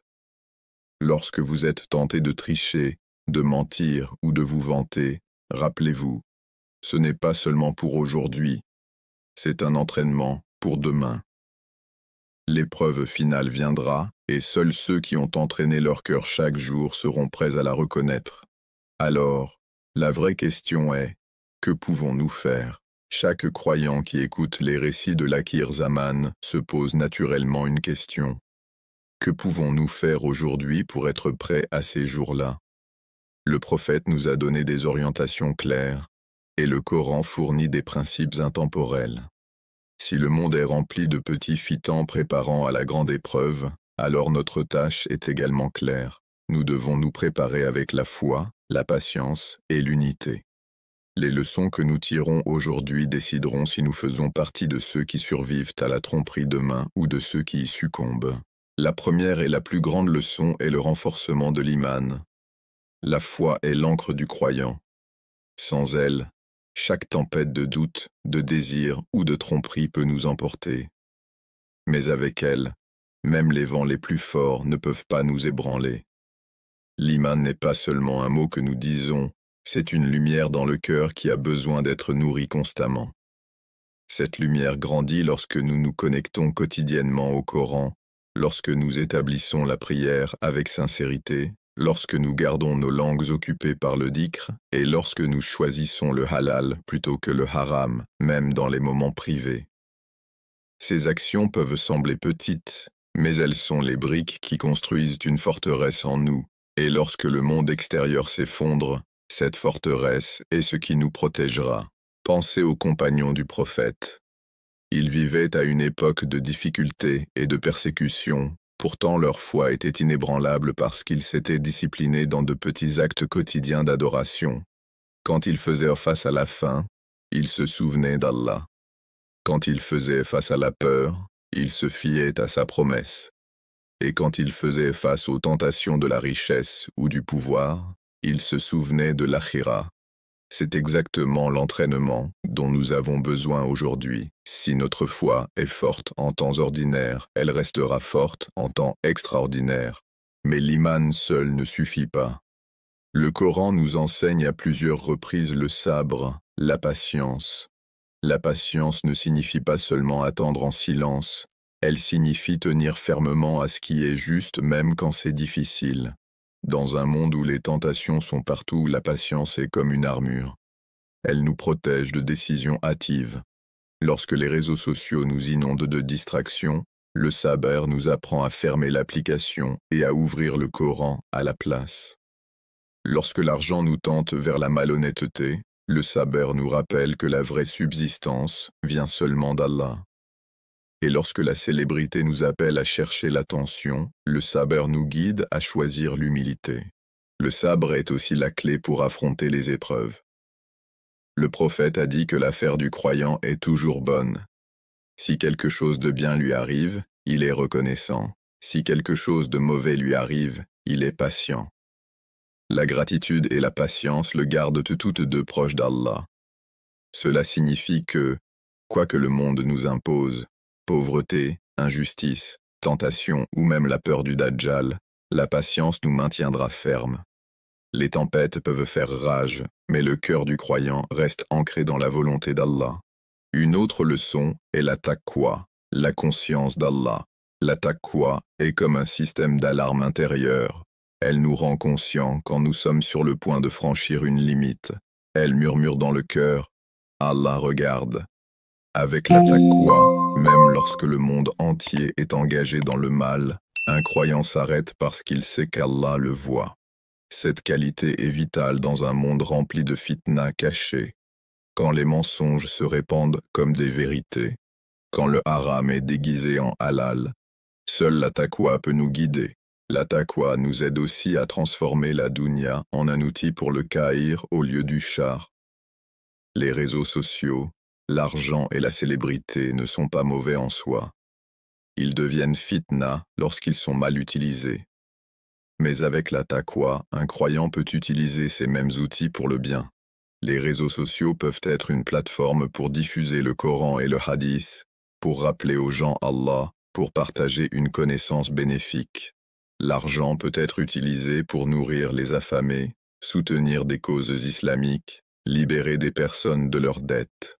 La célébrité peut être transformée en influence pour le bien, se lever pour la justice, amplifier la voix des opprimés. La même dunya qui détruit certaines personnes peut devenir une échelle vers le jannah pour d'autres. La différence réside dans l'intention et la taqwa. Par exemple, il y a aujourd'hui des gens qui utilisent leur présence en ligne pour inspirer des milliers de personnes à la prière. Il y a des hommes d'affaires qui choisissent le halal même si cela signifie moins de profit. Il y a des dirigeants qui sacrifient leur confort pour servir honnêtement leur peuple. Ce sont des preuves que la dunya ne doit pas nécessairement nous corrompre. Cela dépend de la manière dont nous la tenons. Si nous traitons la dunya comme un serviteur, elle nous aidera. Si nous la traitons comme un maître, elle nous détruira. La leçon suivante importante est l'unité entre les croyants. Le prophète nous a averti que la division est une faiblesse. L'Oumma est comme un seul corps. Si une partie souffre, tout le corps ressent la douleur. Pourtant, aujourd'hui, nous sommes souvent divisés à cause de petits désaccords en oubliant le plus grand ennemi. L'unité ne signifie pas que nous serons d'accord sur chaque détail, mais cela signifie que nous restons unis sur l'essentiel. Adorer Allah seul, suivre la sunna, résister à l'injustice et nous préparer aux épreuves à venir. Le pouvoir du Dajjal ne résidera pas seulement dans ses illusions, il résidera aussi dans l'exploitation de la division. Il divisera les communautés, les nations et même les familles.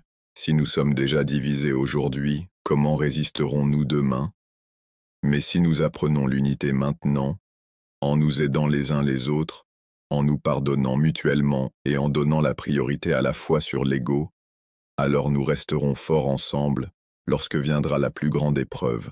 L'unité apporte aussi de la force dans les petites affaires quotidiennes. Un croyant qui prie seul peut perdre la motivation, mais lorsqu'il rejoint la congrégation, il trouve de l'énergie. Une personne qui lutte contre une tentation peut échouer seule, mais avec une communauté de soutien, elle se sent plus forte.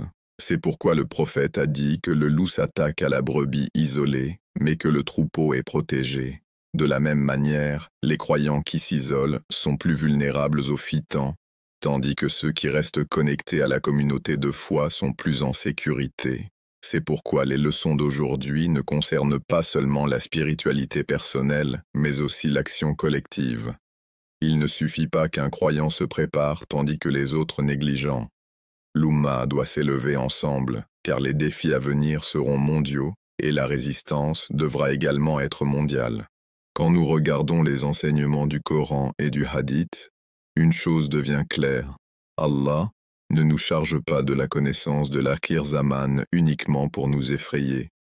Au contraire, il nous donne ses avertissements pour que nous nous préparions, pour que nous vivions avec conscience et pour que nos choix d'aujourd'hui déterminent notre place demain. Les leçons de Iman, de Sabre, de Taqwa et d'unité ne sont pas abstraites.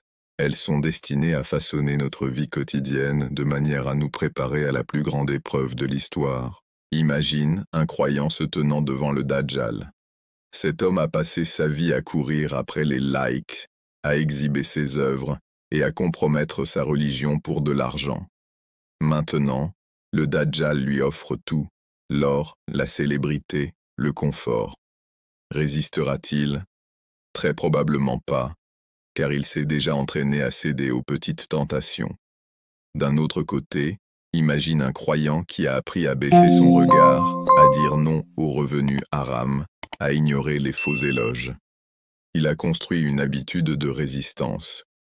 Lorsque le Dajjal viendra avec la plus grande tentation, le cœur de ce croyant sera déjà conditionné à dire « La ilaha illallah ».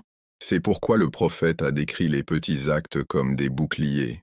Chaque acte d'honnêteté, chaque moment de patience, chaque prière dans le silence de la nuit est une brique dans notre mur de défense. Nous ne le réalisons peut-être pas, mais ces petites briques nous préparent à quelque chose de bien plus grand. L'Akhir Zaman ne créera pas de nouveaux croyants ou hypocrites. Il révélera seulement ce que nous avons déjà construit en nous. Une autre leçon importante est la nécessité de rester connecté au savoir authentique. En temps de fitna, de faux savants et de chefs autoproclamés apparaissent rapidement. Ils mélangent la vérité au mensonge, gagnant des adeptes et du pouvoir. Mais le prophète nous a avertis de nous accrocher fermement au Coran et à la Sunna, et de rester proches des savants qui craignent réellement Allah. Cela signifie que nous ne pouvons pas nous permettre l'ignorance aujourd'hui. Si nous restons négligents envers notre dîn, nous risquons d'être trompés demain. Mais si nous investissons dans l'apprentissage, lire le Coran avec compréhension, étudier les hadiths, comprendre la vie des pieux, alors nous aurons une lampe de guidance quand le monde sera plongé dans les ténèbres. De même, les croyants doivent apprendre à équilibrer dunya et akhira. L'islam n'interdit pas la richesse, la technologie ou le leadership. Mais il exige que ces bénédictions restent des outils et non des maîtres. Par exemple, un musulman qui utilise les réseaux sociaux uniquement pour se divertir peut tomber dans la fitna, mais celui qui les utilise pour diffuser des rappels d'Allah en fait une sadaqa jariya. Un homme d'affaires qui recherche la richesse par orgueil peut tout perdre dans l'akhira, mais celui qui gagne halal pour nourrir sa famille et aider les pauvres devient bien-aimé d'Allah. Cet équilibre est ce qui nous protégera dans l'Akhir Zaman. Et voici une autre leçon, la gratitude. Dans un monde rempli d'épreuves, la gratitude change notre regard. Au lieu de courir après ce que nous n'avons pas, nous valorisons ce qu'Allah nous a donné. La gratitude tue la cupidité, et la cupidité est l'une des armes les plus fortes du Dajjal. Il attirera les gens avec des richesses et des promesses, mais un croyant reconnaissant ne sera pas séduit, car il voit déjà la richesse dans ce qu'Allah lui a accordé. La gratitude détourne le cœur des paillettes de la dunya vers les trésors éternels de l'Akhira. Réfléchissons maintenant à l'unité, mais cette fois dans le contexte de l'imam Mahdi, l'Ali-Selm. Quand le Mahdi se lèvera, il rassemblera une armée de croyants unis dans la foi et la discipline. Ce ne seront pas des gens soudainement transformés en une nuit. Ce seront ceux qui auront passé leur vie à se préparer, à résister aux petites fitnas, à se soutenir mutuellement et à vivre avec sincérité. Leur entraînement ne se fera pas sur le champ de bataille, il se fera dans les choix qu'ils auront faits bien avant. Et c'est pourquoi nos leçons d'aujourd'hui sont si cruciales. L'Oumma d'aujourd'hui est souvent faible à cause des querelles internes et des priorités égoïstes. Mais l'Oumma du Mahdi, Al-Lan, sera forte car elle vivra comme un seul corps. Si nous voulons faire partie de ce groupe béni, notre préparation doit commencer maintenant. Nous pardonner les uns aux autres, soutenir la justice, aider les opprimés, et apprendre à donner priorité au plaisir d'Allah plutôt qu'à notre ego. Ainsi, la réflexion devient profondément personnelle. Chaque croyant devrait se demander si l'imam Mahdi, alayhi apparaissait demain, serais-je prêt à me tenir à ses côtés? Aurais-je le courage, la discipline, la foi pour faire partie de son armée? Ou bien mon attachement à la dunya me retiendrait-il? Ma faiblesse dans les petites épreuves m'exposerait-elle dans la grande épreuve? Ce n'est pas seulement de l'histoire ou de la prophétie, c'est un miroir pour nous. Le prophète ne nous a pas parlé de ces signes pour nous divertir, Il nous les a dit afin que nous préparions nos âmes, nos familles, nos communautés, et chaque petit effort compte. Même une seule invocation sincère, une tentation résistée, un acte de charité est un pas de plus vers cette noble armée de l'Akhir Zaman. Le chemin est donc devant nous. Renforce ton iman, pratique le sabre, vis avec taqwa, utilise la dunya comme un serviteur et non comme un maître, unis-toi à tes frères croyants, reste proche du savoir authentique et cultive la gratitude. Si nous bâtissons ces habitudes dès aujourd'hui, alors lorsque la plus grande épreuve arrivera, nous n'aurons pas peur. Nous resterons fermes, côte à côte, avec ceux choisis par Allah, prêts à résister à la tromperie et à défendre la vérité. Et si nous apprenons cela, peut-être qu'Allah nous comptera parmi l'armée du Mahdi, Aïl. Alors que nous arrivons à la fin de ce voyage, prenons un moment pour regarder en arrière tout ce dont nous avons parlé. Nous avons commencé par les petits fitans, les épreuves de notre vie quotidienne, l'attrait des réseaux sociaux, la faim sans fin d'argent, l'obsession de la célébrité et le mauvais usage du pouvoir. Chacun de ces éléments peut sembler ordinaire, mais ensemble, ils façonnent la manière dont nos cœurs réagissent à la vérité et au mensonge. Ce sont des enseignants silencieux, nous entraînant soit à résister, soit à céder. Nous nous sommes rappelés que ces épreuves quotidiennes ne sont pas aléatoires. Elles sont une préparation pour la plus grande épreuve, le fitna de Dajjal. Si nous échouons dans les petites, comment tiendrons-nous dans la plus grande? Mais si nous apprenons à résister maintenant, si nous renforçons notre iman et restons attachés à la guidance d'Allah, alors peut-être aurons-nous la force de rester debout lorsque la confrontation finale arrivera. Dans cette scène finale, l'Umma ne se tiendra pas seul. L'imam Mahdi, alayhi salam, apparaîtra, et Nabi Isa, alayhi salam, descendra, et la plus grande bataille de l'histoire aura lieu. La promesse d'Allah sera accomplie, la vérité écrasera le mensonge, et la justice brillera sur la terre. Mais la question qui hante le cœur est la suivante. Où serai-je quand ce jour viendra? Réfléchissez profondément. Si l'imam Mahdi, alayhi salam, apparaissait aujourd'hui, serions-nous prêts à marcher à ses côtés? Aurions-nous le courage de combattre dans son armée? Ou serions-nous trop occupés à courir après le dunya, à faire défiler sans fin les distractions, ou à nous prosterner devant l'argent et la célébrité? La réalité est dure mais nécessaire. De nombreux croyants seront trompés à ce moment-là, non pas parce qu'ils ne connaissaient pas la vérité, mais parce qu'ils se sont entraînés à aimer le dunya plus que l'akhira. C'est pourquoi chaque rappel compte, chaque salat compte, chaque acte de patience, chaque tentation résistée, chaque moment passé en dua compte. Ce ne sont pas de petites choses, ce sont les terrains d'entraînement du croyant. Le prophète a dit, « Quiconque désire rencontrer Allah, Allah désire le rencontrer. » Ainsi, le croyant qui aspire à l'akhira, qui désire faire partie des compagnons de Mahdi, alayhi salam, et d'Isa, alayhi salam, doit le montrer à travers ses choix quotidiens. Et maintenant, tournons ce rappel en dua. Ô Allah, Seigneur des cieux et de la terre, protecteur des faibles et des opprimés, nous nous tournons vers toi avec humilité et crainte. Nous confessons notre faiblesse face aux épreuves de ce dunya. Nous admettons que nous sommes souvent distraits, souvent trompés, souvent ingrats. Ô Allah, pardonne-nous. Couvre nos fautes. Renforce nos cœurs.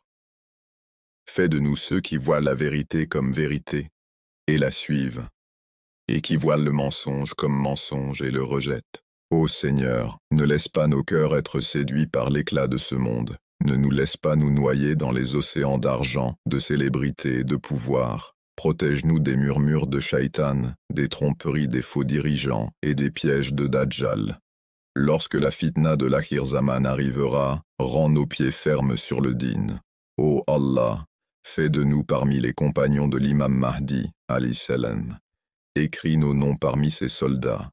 Donne-nous la force, le courage et la foi pour être à ses côtés, défendre la vérité et faire partie de l'armée de tes serviteurs bien-aimés. Et lorsque Nabi Issa, Alice, descendra, fais de nous ceux qui l'accueillent avec joie, qui combattent à ses côtés et qui assistent à la défaite du mensonge. Ô Seigneur, purifie nos cœurs, remplis-les d'amour pour toi, d'amour pour ton messager et d'amour pour les pieux. Retire de nos âmes l'arrogance, l'avidité, l'orgueil et l'hypocrisie. Remplace-les par l'humilité, la gratitude et la sincérité. Fais de nous des gens de Salah, des gens du Coran, des gens de sabre et de taqwa. Ô Allah, bénis nos familles, nos enfants et nos communautés.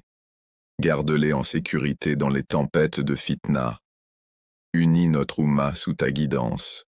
Éloigne la corruption et l'oppression de nos dirigeants, et élève parmi nous ceux qui te craignent et nous guide vers la vérité. Ô Allah, accepte de nous-mêmes les plus petits actes et multiplie-les le jour du jugement. Ce jour-là, lorsque ni richesse ni enfants ne profiteront, que nos cœurs viennent à toi saints et purs. Accorde-nous l'ombre sous ton trône, la compagnie des pieux et l'intercession de ton prophète bien-aimé. Et enfin, ô Rahman, ô Rahim, lorsque la trompette sera soufflée, lorsque la terre tremblera, et lorsque nous serons devant toi, fais que nous soyons parmi ceux dont les visages brillent de lumière, non parmi ceux qui sont humiliés. Fais-nous entrer dans ton Jannah sans jugement, et protège-nous du feu de Jahannam. Amin. Ô Rabbal Alamin. Frères et sœurs, c'est le moment de la réflexion. Ce n'est pas seulement une histoire du futur, c'est un miroir pour aujourd'hui. Les épreuves que nous affrontons maintenant nous préparent pour ce qui est à venir. Alors ne perdons pas de temps, ne nous laissons pas distraire par ce qui ne durera pas. Préparons-nous, purifions nos cœurs et renforçons notre iman. Car lorsque la grande épreuve viendra, le monde se divisera en deux, ceux qui se tiennent avec le mensonge et ceux qui se tiennent avec la vérité. Qu'Allah fasse de nous parmi les seconds, qu'Allah nous prépare pour l'armée de l'imam Mahdi, alayhi salam, qu'Allah nous accorde l'honneur de nous tenir aux côtés de Nabi Issa, alayhi salam, et qu'Allah nous accorde le succès dans ce monde et dans l'akhira. Si l'imam Mahdi, alayhi salam, apparaissait aujourd'hui, serions-nous prêts à être ses compagnons, ou sommes-nous perdus dans les fitans? Donnons la réponse maintenant, ne remettons pas à la Kiyama.